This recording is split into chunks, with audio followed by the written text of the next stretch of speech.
ഈ DPEP മനുഷ്യനെ തുലച്ചിട്ടേ പോകുള്ളൂ തോന്നുന്നു. വേൾഡ് ബാങ്ക് ഏർപ്പാടുകൾക്ക് വല്ല കാര്യമുണ്ടോ? ചുമ്മാ ജില്ല തോറും കോടിക്കണക്കിന് രൂപ വാരിയറിയാൻ. തന്തമാരും തള്ളമാരും പിള്ളേരുടെ TC വാങ്ങിക്കാൻ സ്കൂളിലേക്ക് ദിവസവും വന്നോണ്ടിരിക്കുക. അവറ്റകളെ ഇംഗ്ലീഷ് മീഡിയം സ്കൂളിലോട്ട് മാറ്റാൻ. അല്ല, ഗോകുലേഷൻ മാസ്റ്റർ കയ്യിൽ നിന്ന് വാങ്ങിച്ച 25,000 രൂപ നിങ്ങൾ തിരിച്ചു കൊടുത്തെന്നല്ലേ പറഞ്ഞത്? അതെ, തിരിച്ചു കൊടുത്തല്ലോ. നോക്കെടുത്ത നുണയെ പറയൂന്ന് അറിയാഞ്ഞിട്ടല്ല, സത്യമല്ല അയാള് പറഞ്ഞു. ആര്? 5 മിനിറ്റ് മുമ്പാ ഗോകുലേഷൻ മാസ്റ്റർ ഇവിടുന്ന് അങ്ങോട്ട് ഇറങ്ങിപ്പോയത്. അവൻ വന്നോ?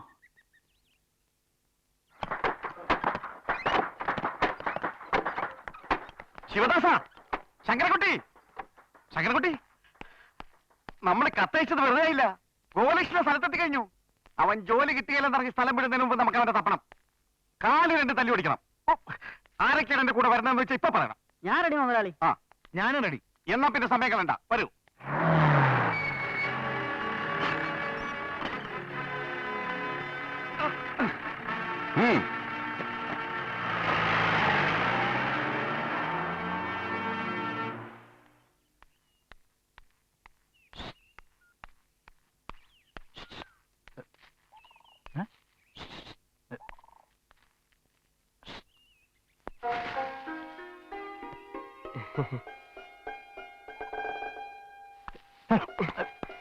ഞാൻ വീട്ടിൽ പോയിരുന്നു. എന്തിന്? ആരാ നിങ്ങള്? എന്നെ മനസ്സിലായില്ലേ? മനസ്സിലാക്കി പിന്നെ ചോദിക്കോ? വീട്ടിൽ നിന്നൊന്നും പറഞ്ഞില്ലേ? വീട്ടില് ഞാൻ ഈയിടെ വീട്ടിൽ പോവാറില്ല. എനിക്ക് തിരക്കോട്ടെ. ഞാൻ ഗോകുലേഷൻ മാസ്റ്റർ യശോദ ടീച്ചറുടെ പ്രസവാവധിക്ക്. യശോദ ടീച്ചർ ആര് പ്രസവിച്ചു? എനിക്കൊന്നും മനസ്സിലാകുന്നില്ല. ശൂശുവും ശബ്ദം കേട്ടപ്പോ ഞാൻ വിചാരിച്ചു മൂർഖം പാവ് 10 വെടുത്ത് നിൽക്കുകയാണ്. ഇടവഴിയിൽ ഒളിച്ചത് മനുഷ്യനെ പേടിപ്പിക്കുന്നു. ക്ഷമിക്കണം, സാറിനെ കണ്ട് കാര്യങ്ങളൊക്കെ ഒന്ന് തീരുമാനമാക്കിയിട്ട് മുഖം വെളിയിൽ കാണിച്ചാൽ മതിയെന്ന് കരുതി. അതുകൊണ്ടാണ് വിളിച്ചിരുന്നത്. പോരുന്ന വഴിക്ക് കാഞ്ഞിരപ്പാല ചന്തയിലിറങ്ങി സാറിന് ഏറ്റവും ഇഷ്ടപ്പെട്ട കശുവണ്ടിപ്പരിപ്പ് ഉണക്കമീനും കൊണ്ടുവന്നിട്ടുണ്ട്. നിങ്ങളെ ഗോപാലകൃഷ്ണൻ? ഗോകുലകൃഷ്ണൻ സാറിന്റെ സ്കൂളിൽ ചേരാൻ. ഓ, ഗോകുലകൃഷ്ണൻ. ഞാന് വേറെ ആരും ആണെന്ന് തെറ്റിദ്ധരിച്ചു. പറയട്ടെ പക്ഷേ, എനിക്കാണെങ്കിൽ ഈയിടെയായിട്ട് ഓർമ്മശക്തി തീരെ ഇല്ല. ഒരു കാര്യം ചെയ്യാം, വീട്ടിൽ പോയി സംസാരിക്കാം. അപ്പൊ ഈ 4 കൊല്ലത്തിനിടയ്ക്ക് വേറെ ജോലിയൊന്നും ശരിയായില്ലേ? പലതും ചെയ്തു. കൃഷി വകുപ്പിന്റെ കീഴിൽ നെല്ലിന് മരുന്നടി, ജനകീയാസൂത്രണത്തിന്റെ റോഡ് വെട്ട്. പിന്നെ സാറിനോടായോണ്ട് സത്യം തുറന്നു പറയാലോ, 1-2 മാസക്കാലം കടവങ്കോട് മുനിസിപ്പാലിറ്റിയുടെ കീഴിൽ പട്ടിപിടുത്തക്കാരനായിട്ടും ജോലി ചെയ്തു. പട്ടിപിടുത്തമൊക്കെ എങ്ങനെ പഠിച്ചു? സാർ, ഓരോ മനുഷ്യന്റെ ഉള്ളിലും ഒരു ഡോക്ടറും എഞ്ചിനീയറും പട്ടിപിടുത്തക്കാരനും ഒളിഞ്ഞിരിപ്പുണ്ട്. അതാത് സാഹചര്യത്തിൽ ഓരോന്നായി പുറത്തു വരും, അത്രേ ഉള്ളൂ. സാറിന്റെ കത്ത് കൈ കിട്ടിയപ്പോ എനിക്കുണ്ടായ സന്തോഷം. ഇതങ്ങോട്ട് വാങ്ങിയട്ടെ. കത്തോ? ഏത് കത്ത്? സാർ അയച്ച കത്ത്. വത്സം മാസ്റ്റർ റിട്ടയർ ചെയ്തെന്നും ഞാൻ ഉടനെ വന്ന് ജോയിൻ ചെയ്യണമെന്നൊക്കെ.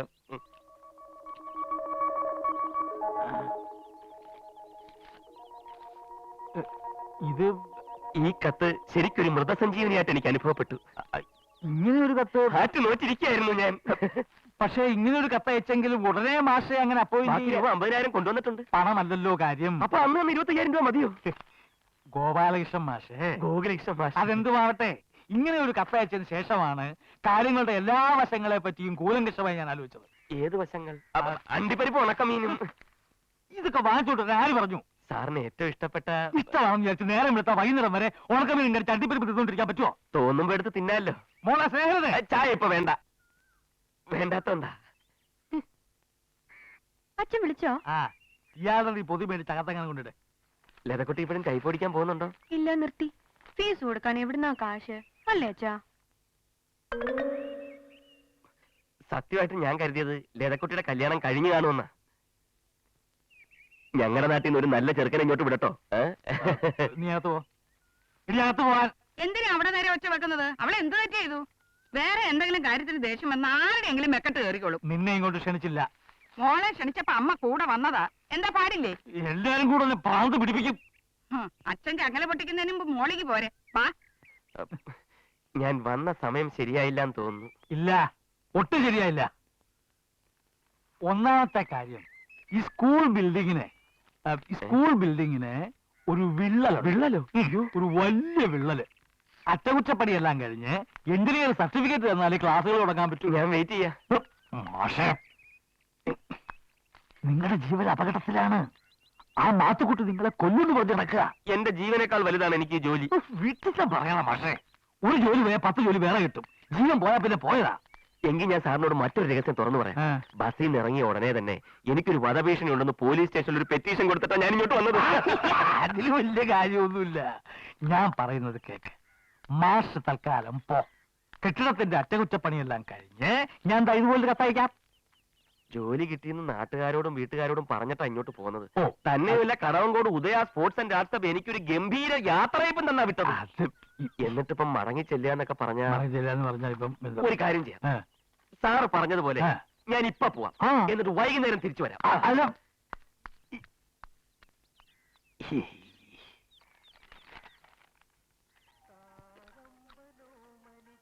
ഞാൻ ഏതായാലും ഈ കത്തയച്ചിട്ടില്ല.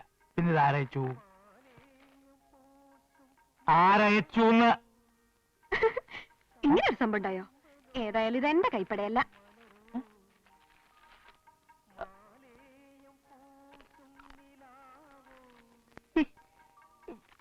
എവിടെയോ എന്തോ തകരാറുണ്ട്. നീ പറയുന്ന ശങ്കുനായരും എന്നെ കത്തയച്ച് വരുത്തിയതാന്ന്. അങ്ങനെ അയാൾ കത്തയച്ചിട്ടുണ്ടെങ്കിൽ അയാൾ ഇങ്ങനെ വേറൊരുത്തനോട് അഡ്വാൻസ് വാങ്ങാ? എനിക്ക് ക്ലെയിം ഉള്ളതല്ലേ ഗഫൂർക്ക? എന്തുള്ളു ക്ലെയിം എന്ന് വെച്ചാൽ 4 കൊല്ലം മുമ്പ് യശോദ ടീച്ചറിന്റെ പ്രസവത്തിന്റെയും തുടർന്നുണ്ടായ രോഗത്തിന്റെയും സമയത്ത് 4 മാസം ഞാനിവിടെ പഠിപ്പിച്ചല്ലേ. ഞാൻ ജോലി വേണ്ടാന്ന് പറഞ്ഞാലേ മറ്റൊരാളെ ഈ ഒഴിവിലേക്ക് ചേർക്കാൻ പറ്റൂ. അതാണ് നിയമം, അതാണ് ക്ലെയിം. അതൊന്നും എനിക്കറിഞ്ഞൂടാ. കുറുവാഞ്ചേരിക്കാരൻ എന്തോ ഒരു പേര്, എന്തോ ഒരു പേര്, എലിവാണം വിട്ട പോലെ സൈക്കിളിൽ അങ്ങോട്ടും ഇങ്ങോട്ടും ഓടുന്നുണ്ടായിരുന്നു. അഡ്വാൻസ് കൊടുത്ത് വരുന്ന വഴി ഇന്റെ അടുത്ത് വന്ന ഒരു ചായയും കണ്ട കലത്തപ്പം തന്നടാ. അഡ്വാൻസ് കൊടുത്തു എന്ന് അവൻ പറഞ്ഞോ? പരിചയമില്ലാത്ത ആളുകളാവുമ്പോൾ നമ്മൾ ഓരോ വിശേഷങ്ങളൊക്കെ ചോദിക്കുമല്ലോ. അക്കൂട്ടത്തിൽ അഡ്വാൻസ് കൊടുത്ത കാര്യം അയാളിനോട് പറഞ്ഞു. ചുമ്മാ തട്ടി വിട്ടതായിരിക്കും. സ്കൂൾ കെട്ടിടത്തിന് ഒരു വിള്ളലുണ്ട്, അതിന്റെ പണി കഴിഞ്ഞാൽ ഉടനെ എനിക്ക് ചേരാവുന്ന മാനേജറല്ലേ പറഞ്ഞത്. അപ്പോ എങ്ങനെയാ ഗഫൂർക്ക, കുറച്ചു ദിവസം ഇതിന്റെ മേളിലൊന്ന് താമസിക്കാൻ വേറൊരു സ്ഥലം കിട്ടുന്നവരെ? അതിന്റെ മേലെ ചിരട്ടും വേർഗും പഴയ സമാവറും ഒക്കെ ആയിട്ട് ആകെ കരി പിടിച്ചെടുക്കല്ലേ. അത് ഞാൻ അന്ന് താമസിക്കുമ്പോഴും അങ്ങനെ തന്നെ ആയിരുന്നല്ലോ. കുഴപ്പമില്ല ഗഫൂർക്ക, ഉറക്കം വരുമ്പോ ഒന്ന് ചാരിയിരിക്കണം, അത്ര തന്നെ. അല്ല, അതിപ്പം ആ മാത്തുക്കുട്ടി ഒന്ന് കച്ചറ ഉണ്ടാക്കുമെന്ന് എന്റെ പേടി. അങ്ങനെ ഉണ്ടാവോ? ഏയ്, അങ്ങനെ ഉണ്ടാവില്ല. മേലെ പൂട്ടിയിട്ടുണ്ടോ? ഇല്ല, ബൂട്ട് റിപ്പയറിന് കൊടുത്തിട്ട് ഇതുവരെ കിട്ടിയിട്ടില്ല. അന്ന് കൊടുത്തിട്ട് ഇതുവരെ കിട്ടിയില്ലേ? എവിടെ കിട്ടാൻ?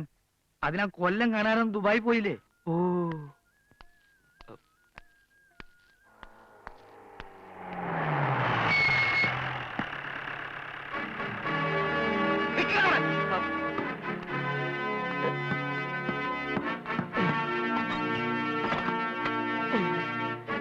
ഒറ്റ ചവിട്ടിന് വാഴ വിളിക്കും. പക്ഷെ ആ വാഴവിന്റെ തന്തേടവയല്ല. അതുകൊണ്ട് മര്യാദയ്ക്ക് താഴോട്ടിറങ്ങി വരാ. മാത്തുക്കുട്ടി, ഞാനൊരു സ്കൂൾ അധ്യാപകനാണ്. എന്ന് വെച്ചാ കുട്ടികളെ പാഠം പഠിപ്പിക്കുന്നവൻ അല്ലേ? അങ്ങനെയുള്ള നിന്നെ ഞാൻ പാഠം പഠിപ്പിക്കണം. വിട്ടുകാല മാത്തുക്കുട്ടി, അയാളൊരു പാവല്ലേ. ഗഫൂർ വക്കാലത്തിന് വരണ്ട. എന്നെ ചട്ടുകളിലാക്കി ഇവനെ വെറുതെ വിടില്ല. ഇറങ്ങി വാ. മാത്തുക്കുട്ടി ഒന്നും ഓർക്കണം, ഞാനല്ല മാത്തുക്കുട്ടിയുടെ കാലൊടിച്ചത്. ആനി ടീച്ചറുടെ ഭർത്താവ് പട്ടാളക്കാരൻ ക്ലീറ്റസാ. അതേടാ, ഞാനും ആന ടീച്ചറും തമ്മിൽ എന്താ ബന്ധമുണ്ടെന്ന് പറഞ്ഞ് നീ പട്ടാളക്കാരന് കത്തെഴുതികളാ. ബന്ധമുണ്ടെന്ന് ഞാൻ എഴുതിയില്ല, ഭാര്യയെ ഒന്ന് ശ്രദ്ധിക്കണമെന്ന് എഴുതി. കാരണം എന്താ, ഒരു അധ്യാപികയുടെ മാന്യതയ്ക്ക് കറ പറ്റരുതെന്ന് ഞാൻ ആഗ്രഹിച്ചു. ആ കവ തുറക്കുന്ന ജോലി ആരാണ് നിന്നെ ഏൽപ്പിച്ചത്? അന്ന് ഞാനൊരു സന്മാർഗവാദിയായിരുന്നു മാത്തുക്കുട്ടി. നന്മയുള്ള ഒരു സമൂഹമായിരുന്നു എന്റെ സങ്കല്പം. പക്ഷെ ഇപ്പൊ എനിക്ക് മനസ്സിലായി, ഞാനൊരാൾ വിചാരിച്ചാലൊന്നും നാട് നന്നാവില്ലെന്ന്. എന്റെ കാലൊടിഞ്ഞതിന് ശേഷം അല്ലടാ. ആ കാല് നമുക്ക് ചികിത്സിച്ച് നേരെയാക്കാം മാത്തുക്കുട്ടി. എടാ, നിന്നോട് താഴോട്ട് ഇറങ്ങി വരാനാ പറഞ്ഞത്.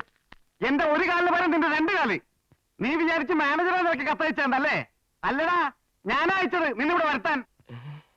എന്റെ കാല് തല്ലോടിച്ചപ്പോ സന്തോഷിച്ച് രസിച്ച ഈ നാട്ടുകാരുടെ മുമ്പിൽ വെച്ച് നിന്നോട് പകരം വീട്ടാൻ. I am very sorry Mathukutty. ഇറങ്ങി വാടാ റാസ്കൽ. മാത്തുക്കുട്ടി, വധഭീഷണി ഉണ്ടെന്ന് ഞാൻ പോലീസ് സ്റ്റേഷനിൽ ഒരു കംപ്ലൈന്റ് കൊടുത്തിട്ടുണ്ട്. എന്നെ ഉപദ്രവിച്ച മാത്തുക്കുട്ടി വെറുതെ കേസിൽ കുടുങ്ങും. ഈ തെണ്ടിയോട് തർക്കിച്ചിട്ട് കാര്യമില്ല. വാതിൽ തല്ലിപ്പൊളിക്കണ്ടേ? ഇന്റെ വാതിൽ ഒട്ടി കളിക്കരുത്. താൻ പോറോ. ഗഫൂർക്ക, പോലീസിന് ഫോൺ ചെയ്യ്.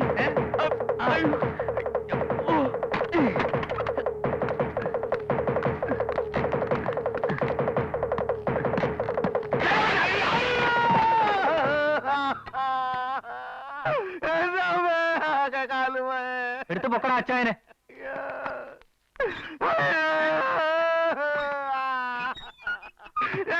നോക്കി ആശുപത്രിയിലോട്ട് വിട.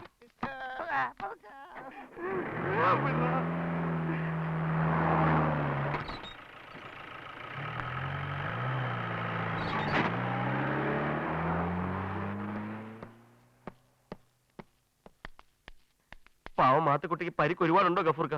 ഉണ്ടെങ്കിൽ എടോ പടത്തു പണി ഇപ്പൊ പണ്ടത്തെ പോലെയല്ല. പാടത്ത് പണി വരുമ്പത്ത് കൂലി. കള്ള സുവറിന്റെ കോണി പൊളിച്ചിട്ടേന്ന്. അത് ഞാൻ നന്നാക്കി തരാം. എന്തിന്? അതൊന്നും വേണ്ട, നാട്ടിൽ ആശാരിമാരുണ്ട്. മാനേജറല്ല മാത്തുക്കുട്ടിയാണ് എനിക്ക് കത്തയച്ചെന്ന് പറഞ്ഞല്ലോ. ആ കേട്ടല്ലോ, ഞാൻ പറഞ്ഞു കേട്ടോ എവിടെയോ എന്തോ തരാറുണ്ടെന്ന്. ശങ്കുന്നാരാ മോൻ. ദേ പോണേലി വേണം. ആരാത്? അഡ്വാൻസ് കൊടുത്ത പുള്ളിന്ന്, ആ കുറുവാഞ്ചേരിക്കാരൻ. നായരെ വീട്ടിലേക്കായിരിക്കും. കുറുവാഞ്ചേരി, കുറുവാഞ്ചേരി.